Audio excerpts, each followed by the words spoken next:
thank you very much. It's an honor to have President Zelensky of Ukraine, and we've been working very hard, very close. So we've actually known each other for a long time. We've been dealing with each other for a long time, and very well.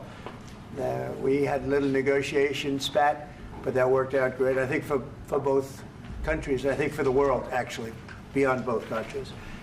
And we have something that is a very fair deal, and we look forward to getting in and digging and working and getting some of the rare earth. But it means we're going to be inside, and it's a big commitment from the United States, and we appreciate working with you very much. And we will continue to do that. We have had some very good discussions with Russia. I spoke with President Putin, and we're going to try and bring this to a close. It's something that you want and that he wants. We have to negotiate a deal. But we've started the confines of a deal, and I think something can happen. The big thing is the number of soldiers, mostly at this point, but soldiers being killed. You're losing thousands of soldiers. So on both sides, we're losing a lot of soldiers, and we want to see it stop. And we want to see the money get put to different kinds of use, like rebuilding. And we're going to be working very hard. But we've had a lot of very good conversations. I will say until we came along, the Biden administration didn't speak to Russia whatsoever. They didn't speak to anybody. They just allowed this to continue. And I will say that, I'll say in front of you, you've heard me say it 1,000 times, if I were president, this war would have never happened. We would have had a deal negotiated for you without having to go through what you've gone through. But your soldiers have been unbelievably brave. We've given them great equipment, but somebody has to use the equipment. They've been unbelievably brave, and we give them great credit. This was supposed to be over very quickly, and here we are 3 years later. So I give tremendous credit to your generals and your soldiers and yourself, in the sense that it's been very hard fighting, very tough fighting. They're great fighters. And you have to be very proud of them from that standpoint. But now we want to get it over with. It's enough, right? We want to get it over with. So it's an honor to have you here. Thank you very much for coming. We're going to sign the agreement at the conference in the East Room in a little while, right after lunch. And we'll be having lunch together. We're also discussing some other things. And we appreciate everybody being here. It's somewhat of an exciting moment, but the really exciting moment is when they stop the shooting and we end up with a deal. And I think we're fairly close to getting that, and an honor to have you. And please, would you like to say something? No, thank you so much, Mr. President. Thank you for the invitation. And really, I hope that this first document, will be first step to real security guarantees for Ukraine, our people, our children. I really count on it. And of course, we count that America will not stop support. Really, for us, it's very important to support and to continue it. I want to discuss it with details further during our conversation, and of course, the infrastructure or security guarantees. Because for today, I understand what Europe is ready to do. And of course, I want to discuss with you what the United States will be ready to do. And I really count on your strong position to stop Putin. And you said that enough with the war. I think that is very important, Ben, to say these words to Putin at the very beginning of war, because he is a killer and terrorist. But I hope that together we can stop him. But for us, it's very important to, to save our country, our values, our freedom and democracy, and of course, no compromises with the killer about our territories, but it will be later. And of course, what I wanted, we spoke about it by phone with you, about the drones production. We have very good drones production. I think the best one in the world for today because of the war. Yes, and of course, we need very much the air defense. You have the best air defense in the world, and really you helped us under attacks of Russians. And I want to speak how we can exchange the licenses. We're open to share the licenses of all our drones with you, of course, with the United States. And we need licenses for quick production of air defense. Even after the war, we need our nation to be calm, that we are secure. So that's why we need this air shield. And of course, about this I want to speak about the contingents. I think that France and UK already spoke to you, and we know that Europe is ready, but without the United States, they will not be ready to be as strong as we need. And the last point, last not least, about exchange, about our people and children. And you know that these crazy Russians, that they stolen 20,000 of children, Ukrainian children. They changed their names, they changed their families, relatives, and now they're in Russia. We want to bring them back, and really, it's a big dream, task, and goal for me, and our warriors. By the way, Mr. President, we released more than 4,000 warriors from Russian prison, but there are thousands more in the prison. I wanted to share with you some images. How it's just can I now? Yeah, please. One minute. Just you to understand in what circumstances, in what situation they are, and what the attitude of Russia to our prisoners. That guys, just you before and after. And you see before and after, just you to understand. Now thousands of such guys, ladies and men, there, and that, so they don't eat, they beat them, and they do a lot of bad things. So out of, even during the war, there are rules. Everybody knows there are rules during the war. So these guys, they don't have any rules. You see that 50, 60 kilograms left, and a lot of such things. And I didn't want to show you what the changes with images of children, because I will just share with you. And I mean, it's looking tragic. Yep, that's tough stuff. Yeah, I wanted very much to give you, and you see it. Yeah. This is pastor, by the way. They stolen pastors because it's not Russian church. They stolen pastors and moved pastors to the prison. At the end of last year, we brought 3 pastors, and we could exchange them. And this is pastor, you see. Yeah, that's tough. Yeah. So I mean, this I wanted to show you, and this. So thank you very much. We want to get that ended, right? Yeah. Of course, we And want. I think we will. And We have to, of course. do you have any questions, please? Mr. President. Thank you, Mr. President. With how much money is the U.S. going to put into the fund that is being created today, and how does this provide long-term security for Ukraine? Well, we don't know exactly how much, because we're going to be putting some money in a fund that we're going to get from the raw earth that we're going to be taking and sharing in terms of revenue. So it's going to be a lot of money will be made from the sale and from the use of raw earth. And as you know, our country doesn't have much raw earth. We have a lot of oil and gas, but we don't have a lot of the raw earth. And what we do have is protected by the environmentalists, but that can be unprotected, but still it's not very much. They have among the best in the world in terms of raw earth. So we're going to be using that, using it for all of the things we do, including AI and including weapons and the military, and it's really going to very much satisfy our needs. So it's something that just worked out really well. We have a lot of oil, and we have a lot of gas, but we don't have raw earth.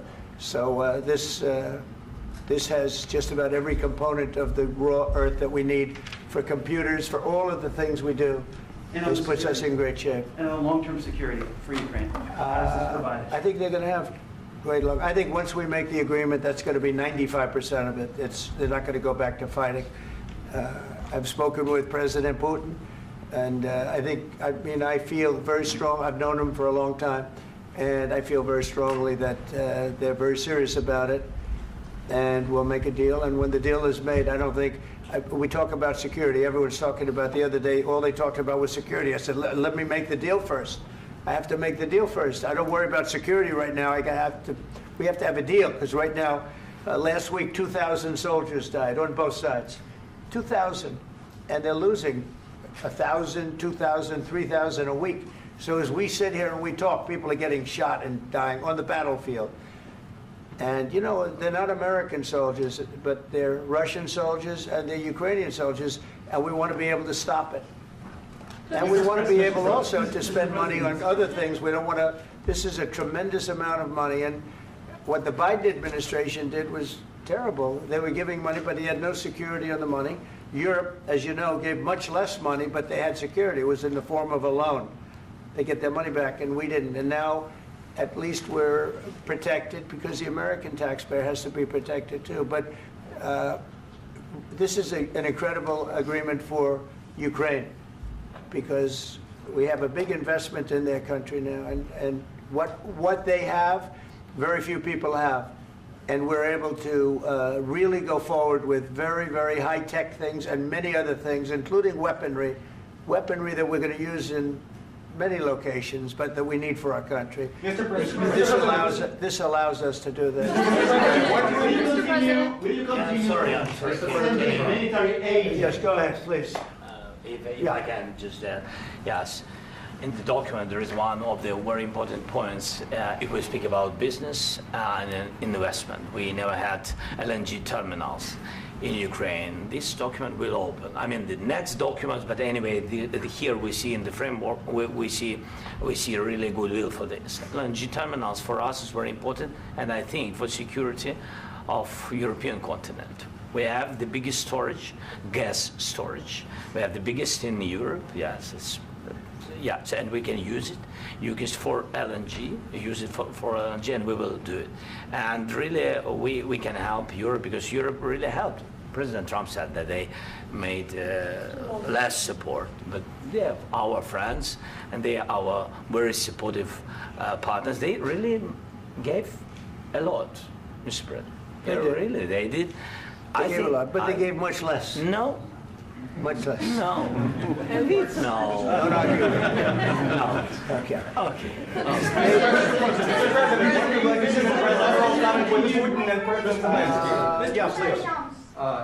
Mr. President Trump, you have repeatedly called the deal with Ukraine as a historical one. And as a President of the United States, you make historical decisions in other issues which affect America and other world. So what place in the world history do you want to take? And do you associate yourself with any famous historical figures? Yeah, I'd say George Washington, Abraham Lincoln. I would say I'm far superior to George Washington and Abraham Lincoln. Now, you know I'm only kidding, right? Because when I say that, the fake news is going to go wild. They're going to say he considers himself to be better than Washington. But you never know. You never know.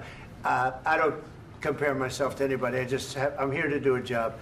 We've had a great 35 days or whatever it might be, a month, a little more than a month.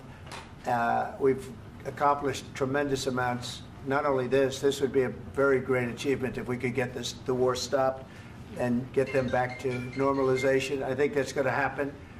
We've had very good talks on both sides, as you know. But I think we've done a very good job, just generally. If you look at all of the things we've done in 30 days, they're saying there's never been a opening for a president. The first month, there's never been a first month like we've had. And this is one of the very important things. This, to me, is one of the most important things because we have tremendous death taking place as we speak, and I don't want to have that. You know, think of the parents, whether they're in Russia or Ukraine, think of the parents of all these people being killed needlessly. They came to our territory. Should have never started. This would have, if I were president, this would have never started. Mr. President, where has Mr. President, will you continue sending military aid to Ukraine after the U.S. signs this agreement with Ukraine? Yeah, we're going to be continuing. To President Zelensky, do you feel like the U.S. is on your side, that President Trump is on your side at this moment? Right. What do you think? He wants to know, do you think that, sort of a stupid question. I guess we wouldn't be here if I wasn't. I think that the United States on our side from the very beginning of occupation, and I think that President Trump on our side, and of course, I'm sure that the United States President will not stop support. This is crucial for us. It's important for us. Yes. And Putin, the president speaks about the people and the soldiers which are dying, but they came to our territory, they came to our land. They began this war, and they have to stop. And I think this is the question, with really the most important question. Can President Trump, I hope yes, with some other allies, to stop Putin, withdraw these enemies, our enemy, withdraw these troops from our land?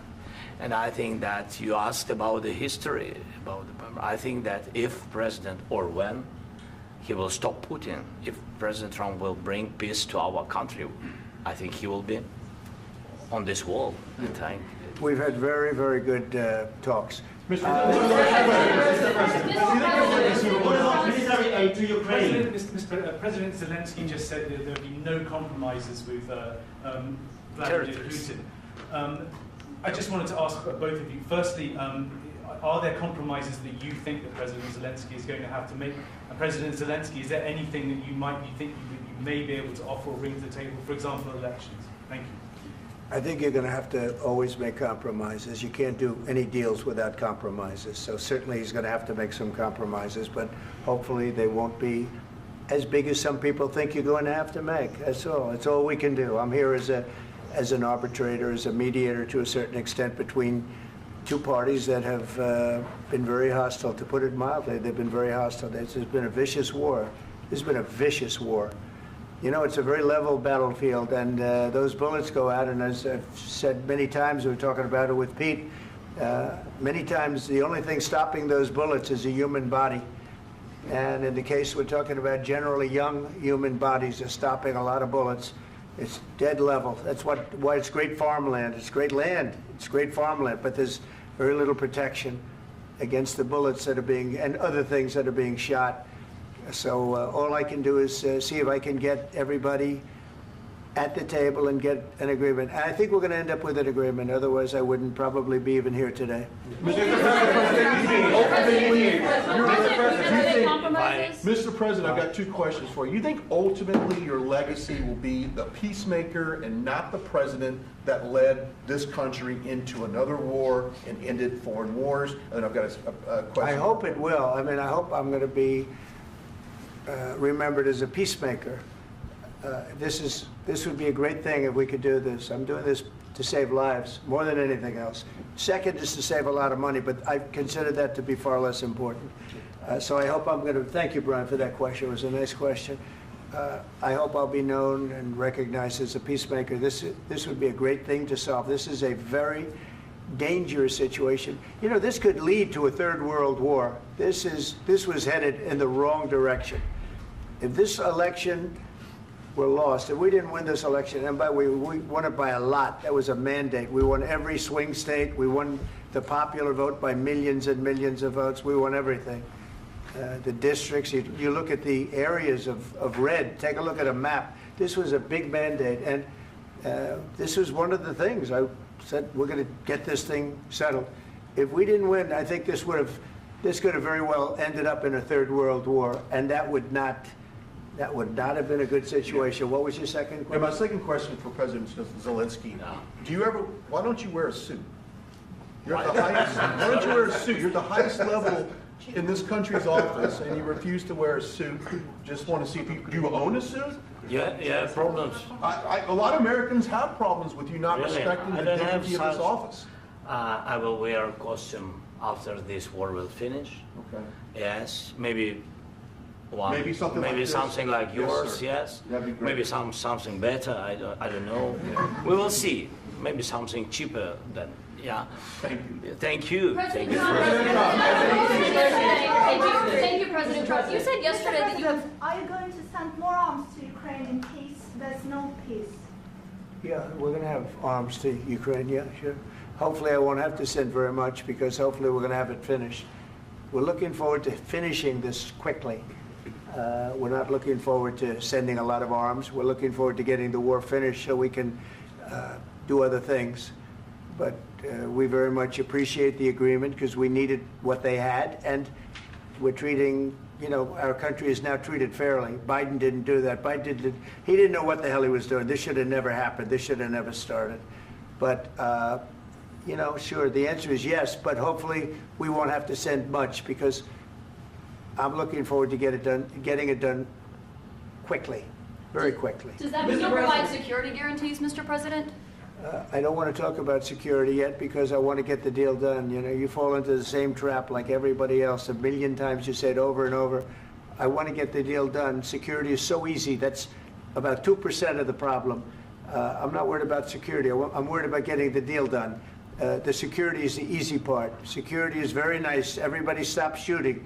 And now will Europe put people there? I know France is going to. I know the UK is going to. I know other countries are going to, and they happen to be right next door. We haven't committed, but we could conceivably. You know, we have security in a different form. We'll have workers there digging, taking the raw earth so that we can create a lot of great product in this country. So in that sense, you have something, but we haven't determined that yet. I will say, in speaking to France and in speaking to, and they were here, as you know, last week and just the other day, they have committed to a lot of security. I don't think you're going to need much security. I think once this deal gets done, it's over. Russia's not going to want to go back, and nobody's going to want to go back. When this deal ends, I really believe this deal is going to be over. Question? Yeah, please go ahead. Go ahead. Thank you so Mr. President, thank you. You had Mr. Macron and Keir Starmer at the White House this past week, both of whom praised your courage and conviction to lead the pathway towards peace. Yes. Part of that involved, though, re-engaging Russia in diplomatic relations, something that previous leaders lacked the conviction to do so. What gave you the moral courage and conviction to step forward and lead that? Well, I love this guy. Who are you with? One American News, sir. Well, that's why I like him. One American News does a great job. I like the question. I think it's a very good question. It's a pathway to peace. It's a pathway to getting something solved. And I feel that as the head of this country, I have an obligation to do that. Plus, you know, we're very much involved. We got involved. It's too bad we got involved because there should have been no involvement because there should have been no war. And there shouldn't have been October 7th. That would have never happened. As you know, Iran was broke. They had no money to give to Hezbollah. They had no money to give to Hamas. They were stone cold broke. And then under Biden, they became rich as hell. They went from no money to $300 billion in a period of 4 years. And they gave a lot of that money away, and you see what happened. And that's a real mess also that we hope to be able to solve. But no, I appreciate your question very much. It's just, I feel I have an obligation to try and do something to stop the death. If I can answer, yes, if I can answer, Please, sorry, go ahead.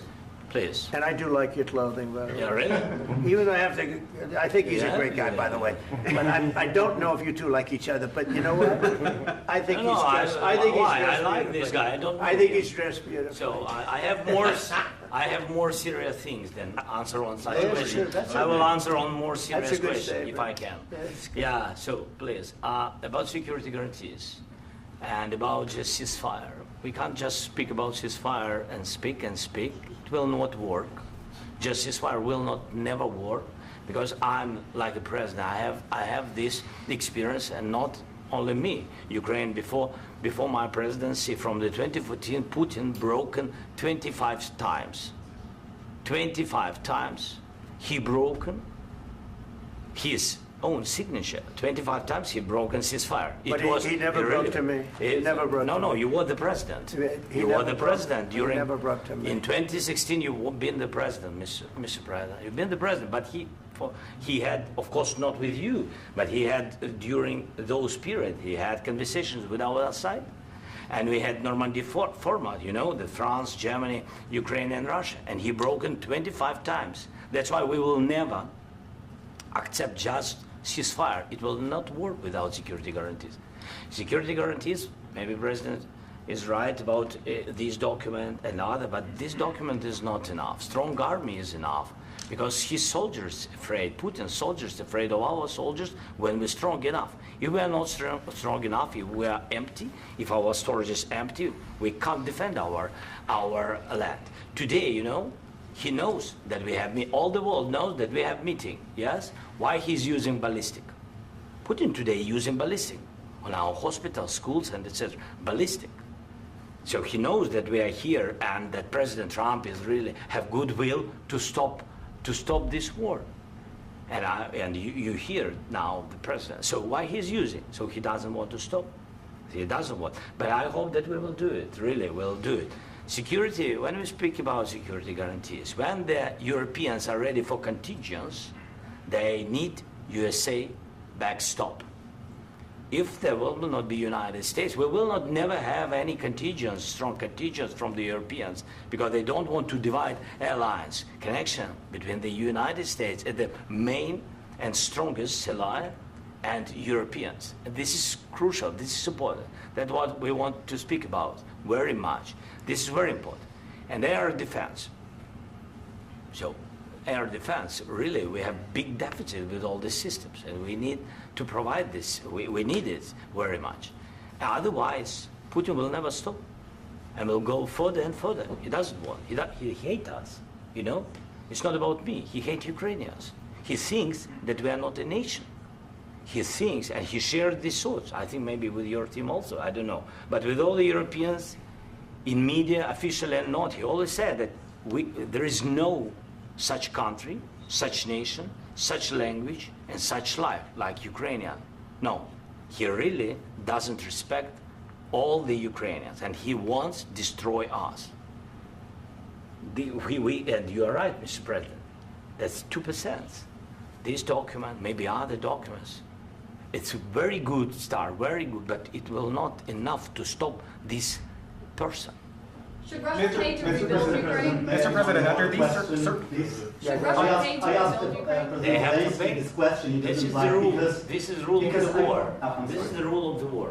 During all the centuries, all the history, this is the rule of the war. Who began, those pay. Do you agree, This is the rule. Putin began this war. He has to pay all money for innovation. He has to pay. Of course, some Russian assets, what we have in Europe, about 300 billions, we can use them. We can use for innovation and buy military support from the United States also. We can do it, but it's not enough. It's not enough. President, under these circumstances, do you envision a trilateral summit with Putin and President Zelensky? Wait 1 second. I asked this question that you didn't like because I wanted to know if you want to position yourself in the middle between Russia and Yes. Ukraine or on the Ukraine side. No, I'm in the middle. I want to solve this thing. I'm for both. I want to get it solved. And it's wonderful to speak badly about somebody else, but I want to get it solved. If we can solve it, great. If we can't solve it, they're going to have to fight it out, and who knows what's going to happen. But I want to see it get solved. May I follow up? One more question about U.S. troops in Europe.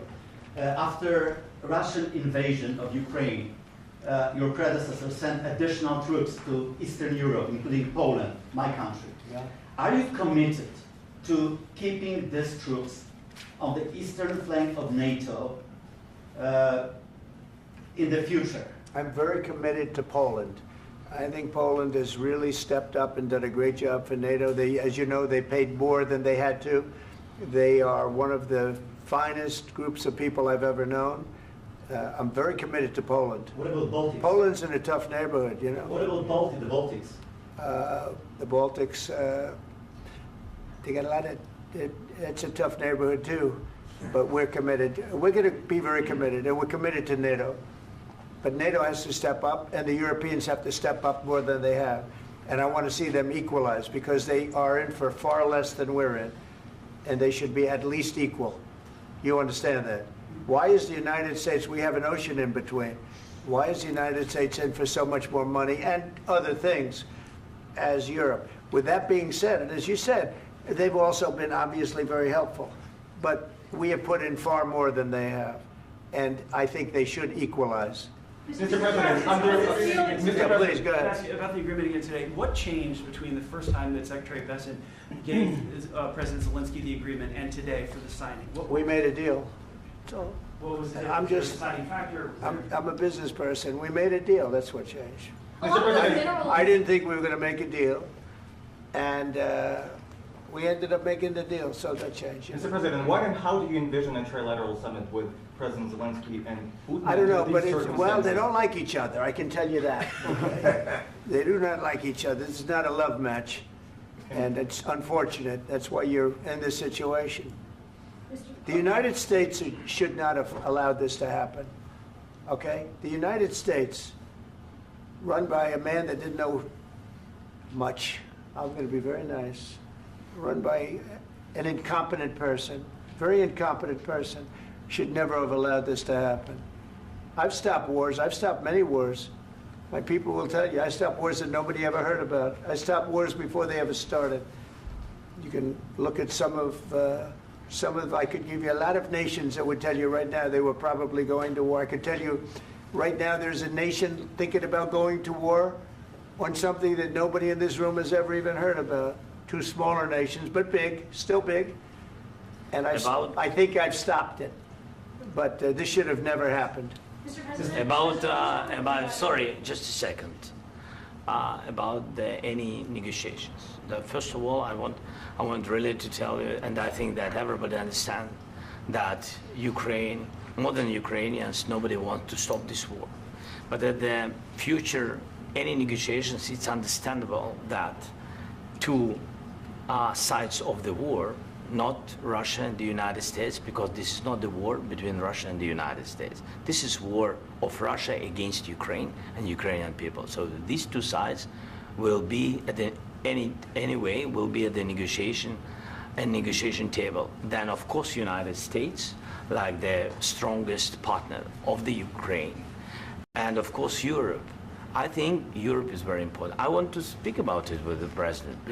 Yes, Europe is very important for us because we really defend Europe for today. All Europeans really recognize that we are defending line, and they have real life, and our people are dying. That's why they helped us.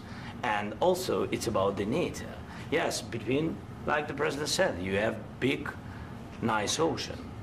Yes, between us. But if we will not stay, Russia will go further to Baltics and to Poland, by the way. But first to the Baltics. It's understandable for them because they've been in the USSR. You know, they've been one of the republics of the USSR, and Putin wants to bring them back to his empire. It's a fact. And when he will go there, if we will not stay, you will fight. Your American soldiers, it doesn't matter, do you have ocean or not, your soldiers will fight. Mr. President, would you be willing to visit Ukraine, maybe Kyiv or Odessa, which is known to be at the Riviera or Black Sea? It was my question. I'm sorry. I don't want to talk about Odessa now. Let's not talk about Odessa. I want to talk about making a deal, getting peace. We don't have to talk about Odessa, but a lot of cities have been destroyed. There are a lot of cities that are not recognizable. There's not a building standing. No, and a lot of things have Mr. happened. President, you have to come and to look. No. We have very good cities. Yes, a lot of things have been destroyed, but mostly cities alive, and people work, and children go to school. Sometimes it's very difficult. Sometimes closer to front line, children have to go to underground schools or online, but we live. Ukraine is fighting, and Ukraine lives. This is very important. And maybe it's Putin is sharing this information that he destroyed us. You know, he lost 700,000 people, 700,000 soldiers. He lost everything. Yes. So. Mr. President, one more. I mentioned Poland. Please, go ahead. When did you last speak with President Putin, and what did he say that? A couple of days ago. And what did he tell you that gave you the assurance that he wanted peace? Well, that's what I do. My whole life is deals. I know pretty good. And I've known him for a long time. I've dealt with him for a long time. He had to suffer through the Russia hoax. You know, Russia was a hoax. It was all Biden. It was nothing to do with him. So he had to suffer through that, and he was able to do that. I think that he wants to make a deal, and he'd like to see it end. That's all I do. That's what I do. My whole life, that's what I do, is make deals. And I'm in the middle of a mess, because this is a real mess. It's a very dangerous one. If this doesn't get solved now, it's not going to get solved for a long time. So I hope we're going to get it solved. In the back, please. Thank you, Mr. President. Prime Minister Starmer claimed repeatedly that his government believes in free speech and was not engaged in censorship. But his country's government arrests people for memes and thought crimes, and even more worrisome is pressuring American companies to censor Americans on its behalf. How can he be a reliable, trustworthy partner when he says things that are demonstrably false on such an important topic? Well, we actually spoke to him about that yesterday, and we thought they took it very, very much too far. JD was very strong on it, so was I, so was Marco, and we've been speaking to him about it. Marco, would you like to say something about that? Yeah, we have concerns, obviously, with the conduct of those, particularly as it impacts Americans. And there's real concern that American speech, which is online, could fall into the hands of British or any country's jurisdiction. And so this is a point the Vice President made at Munich, and I think it's a very compelling one, that what unites us with Europe, as much as anything else, is these shared values, and one of them being free speech. And so if Americans are threatened by it, we're going to need to take action in that regard. Mr. President. It's actually a very important question. We spoke about this in detail with the Prime Minister, the Foreign Secretary, and others at lunch yesterday. And I know that Secretary of Commerce Lutnick followed up in private meetings last night. This is really important. We believe Americans have the right to speak their mind, even if we in this room disagree with them. They have the right to speak their mind in the public square, which is often online these days. And we're going to defend that right as it pertains to American companies and American citizens vigorously if we have to. I do think that under the President's leadership, we're going to find common ground with our friends in the UK on this question, but it remains to be seen. The principle that will guide us is we believe in free speech in this country, and we'll fight for it for American citizens. Mr. President, on the deal, is there any other oil and gas component to the deal? Is it all critical? A little bit. We'll see. On LNG? But we're not really looking for that so much. We got a lot. We have more than anybody in the world, by far.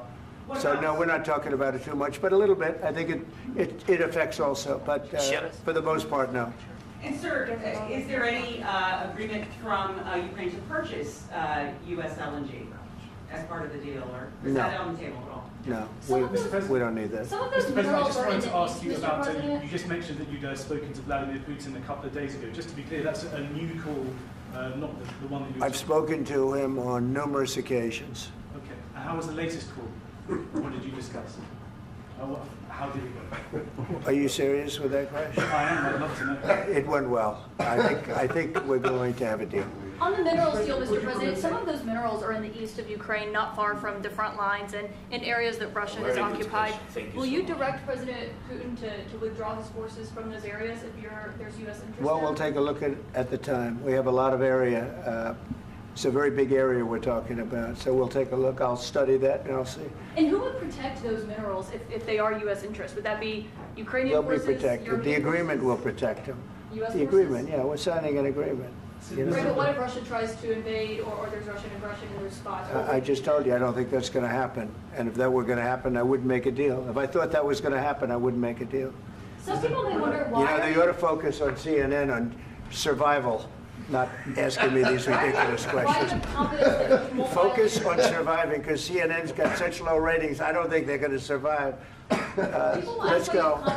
Please, go. Since I already mentioned Poland.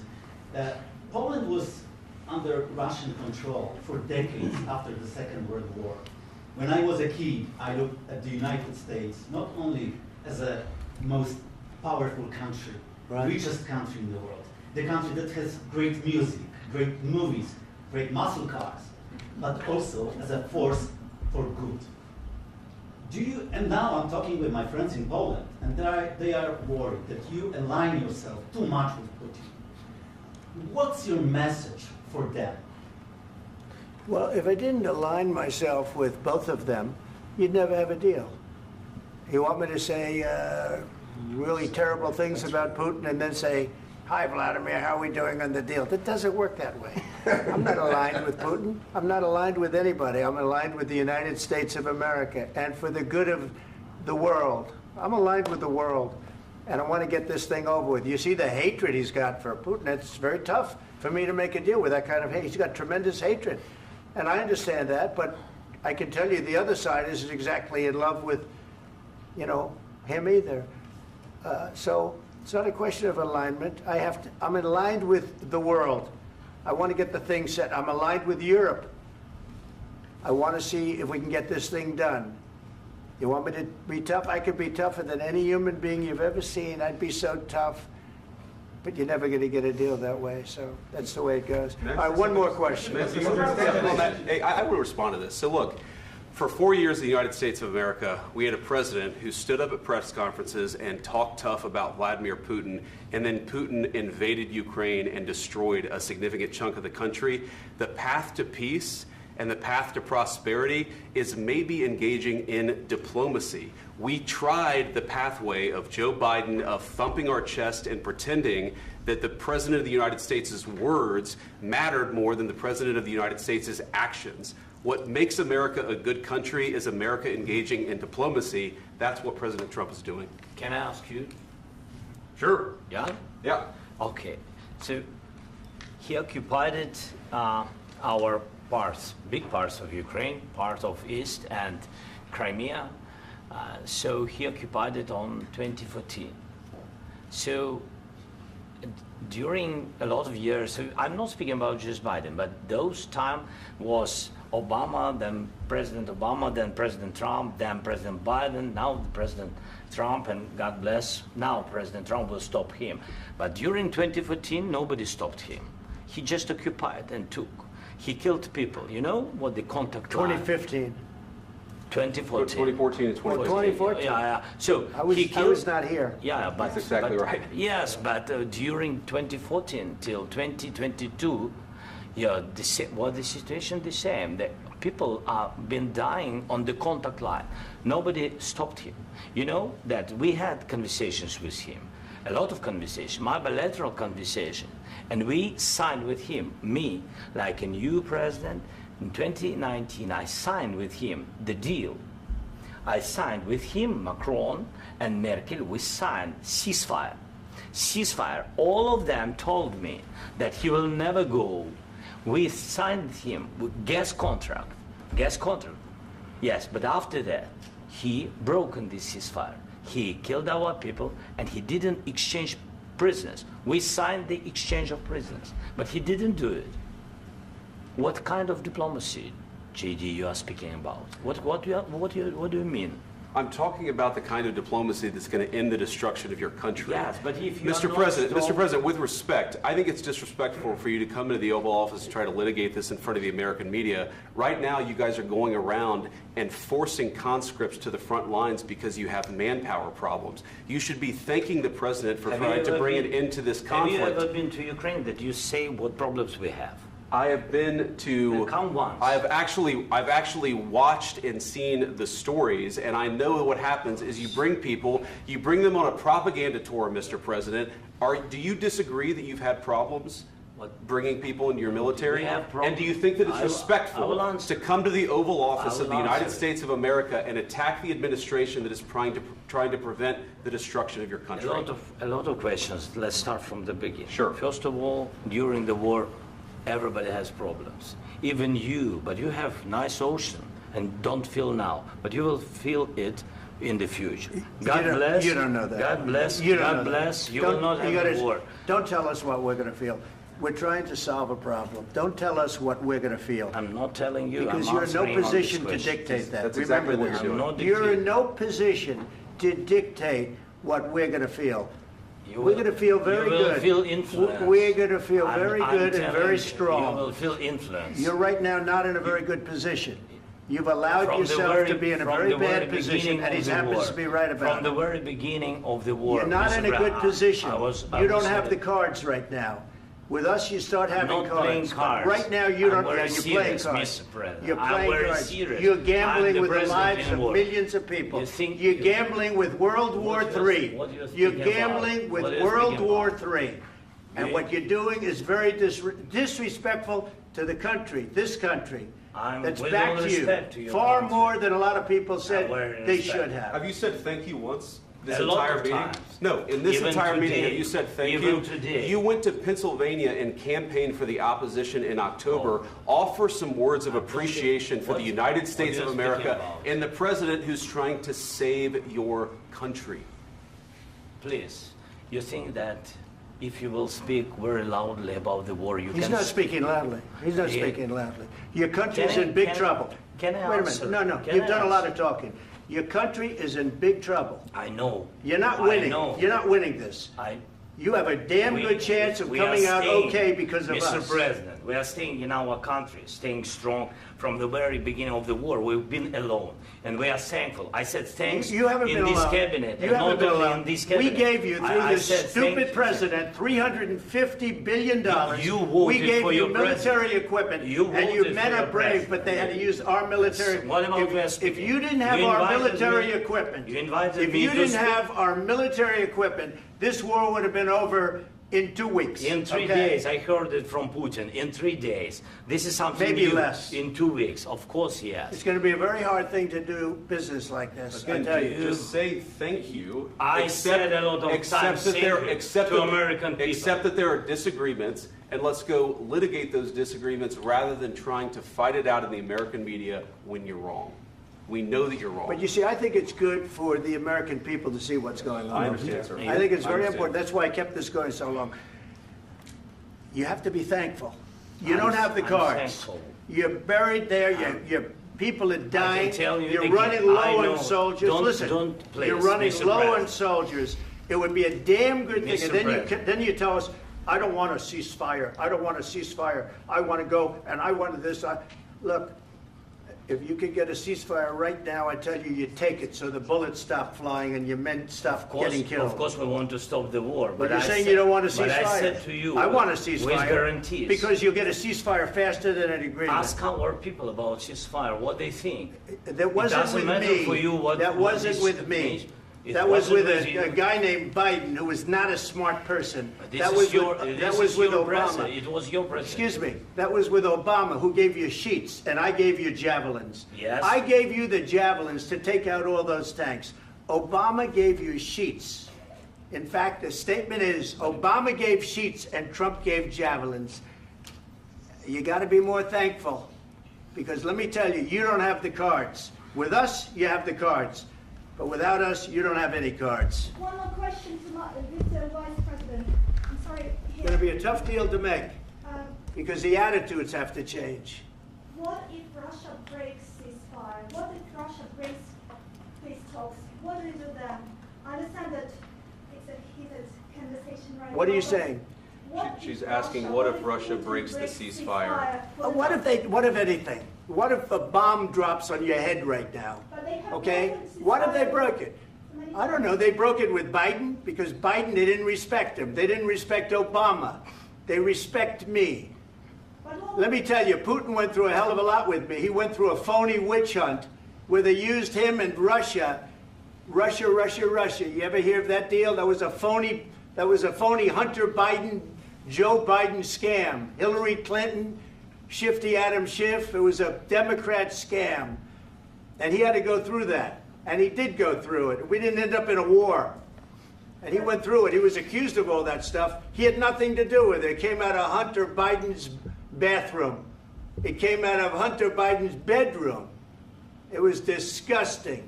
And then they said, oh, the laptop from hell was made by Russia. The 51 agents. The whole thing was a scam. And he had to put up with that. He was being accused of all that stuff. All I can say is this. He might have broken deals with Obama and Bush, and he might have broken them with Biden. He did, maybe. Maybe he didn't. I don't know what happened. But he didn't break them with me. He wants to make a deal. I don't know if you can make a deal. The problem is, I've empowered you to be a tough guy. And I don't think you'd be a tough guy without the United States. And your people are very brave. But you're either going to make a deal or we're out. And if we're out, you'll fight it out. I don't think it's going to be pretty, but you'll fight it out. But you don't have the cards. But once we sign that deal, you're in a much better position. But you're not acting at all thankful. And that's not a nice thing. I'll be honest, that's not a nice thing. All right, I think we've seen enough. What do you think? Huh? This is going to be great television, I will say that. All right. We'll see what we can do about putting it together. Thanks, sir. And I need the back of this. We'll see. see. I don't. All right, guys, come on. Wait, hey, come on, control. Right, go. Guys, come on, let's move, please.